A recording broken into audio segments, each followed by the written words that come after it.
আসসালামু আলাইকুম রহমতুল্লাহি ওয়া বারাকাতুহু। আলহামদুলিল্লাহি ওয়াহদাহু ওয়াসসালাতু ওয়াসসালামু আলা মান লা নাবিয়্যা বা'দাহু, আম্মা বা'দ। সুপ্রিয় দর্শক শ্রোতা ভাই বোনেরা, আজ আমরা এমন একটি জিকির, এমন একটি দোয়ার কথা বলবো যে জিকির এবং দোয়া জানে না এমন কোন মুসলিম পৃথিবীতে পাওয়া কঠিন। বলতে গেলে আমরা সকলেই এই দোয়া, এই জিকিরটি জানি, এই বাক্যটি মুখস্থ আমাদের আছে, কিন্তু এই বাক্যের যে ওজন, এই বাক্যের যে ওয়েট, এই বাক্যের যে গুরুত্ব, সেটা আমরা হয়তো অনেকেই উপলব্ধি করতে পারি না।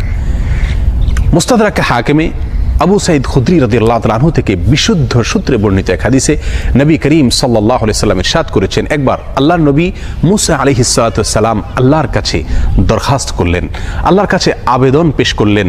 তিনি আল্লাহর সঙ্গে সরাসরি কথোপকথন করতেন, সেজন্য কালিমুল্লাহ বলা হয় তাকে। আল্লাহর সঙ্গে সরাসরি কথা বলতে গিয়ে একবার তিনি আবেদন করলেন, আল্লাহ আমাকে আপনি একটি জিকির, একটি দোয়া শিখিয়ে দিন, যে জিকির, যে দোয়া আমি সব সময় পাঠ করব, সব সময় আমল করব। আল্লাহ সুবহানাহু ওয়া তাআলা তখন মুসা আলাইহিস সালাতু ওয়াসসালামকে বললেন, কুল লা ইলাহা ইল্লাল্লাহ, হে মুসা আপনি লা ইলাহা ইল্লাল্লাহ এই দোয়াটি সবসময় পাঠ করবেন, এই জিকিরটি সবসময় পাঠ করবেন, এটা আপনাকে আমি দিলাম।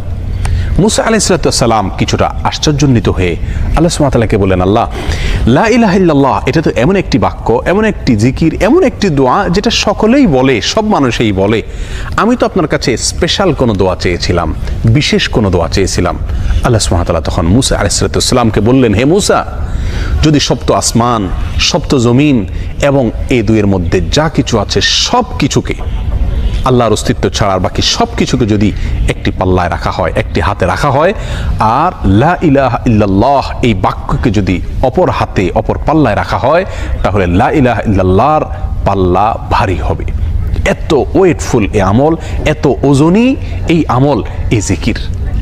অর্থাৎ আল্লাহ সুবহানাহু ওয়া তাআলা মুসা আলাইহিস সালাতু ওয়াসসালামকে যে বার্তা দিলেন সেটি হলো, লা ইলাহা ইল্লাল্লাহর চাইতে ওজনী, এর চাইতে ওয়েটফুল, এর চাইতে ভারী, এর চাইতে শ্রেষ্ঠ, এর চাইতে মর্যাদাপূর্ণ কোনো জিকির আল্লাহর জমিনে আর নাই। প্রিয় বন্ধুগণ, মুসা আলাইহিস সালাতু ওয়াসসালামের জন্য সবচেয়ে স্পেশাল দোয়া হিসাবে, সবচেয়ে স্পেশাল জিকির হিসাবে আল্লাহ সুবহানাহু ওয়া তাআলা যে দোয়াটি নির্বাচন করলেন, যেটাকে সবচাইতে ওজনী আমল হিসাবে আল্লাহ সুবহানাহু ওয়া তাআলা স্পষ্টভাবে ব্যক্ত করলেন, সেটি হলো লা ইলাহা ইল্লাল্লাহ। অথচ এই লা ইলাহা ইল্লাল্লাহ এটাকে আমরা খুব সাধারণ একটি জিকির মনে করি, খুব সাধারণ একটি দোয়া মনে করি, আমরা বিশেষ আমল খুঁজে বেড়াই। অথচ এর চাইতে বিশেষ, এর চাইতে স্পেশাল কোনো আমল আল্লাহর জমিনে আর হতে পারে না।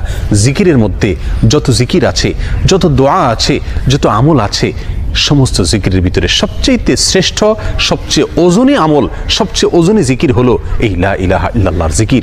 মিজানের পাল্লায় কিয়ামতের দিন যখন আমার নেকামল মাপা হবে, তখন আমার নেকামলে শুধুমাত্র লা ইলাহা ইল্লাল্লাহ এর আধিক্য যদি থাকে, তাহলে ইনশাআল্লাহ আমার নেকামলে পাল্লা অনেক বেশি ভারী হবে।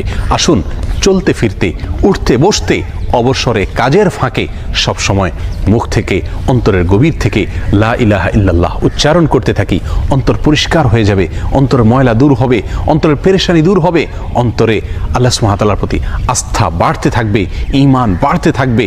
এবং লা ইলাহা ইল্লাল্লাহ এই জিকির আমরা যত বেশি করব, তত বেশি সৃষ্টি জগতের অন্য সব কিছু আমাদের কাছে তুচ্ছ মনে হতে থাকবে, সব কিছুর হারানোর কষ্ট আমরা ভুলতে থাকবো, আল্লাহ সুবহানাহু ওয়া তাআলার কাছে আমরা খুব বেশি নৈকট্য অর্জন করতে পারবো।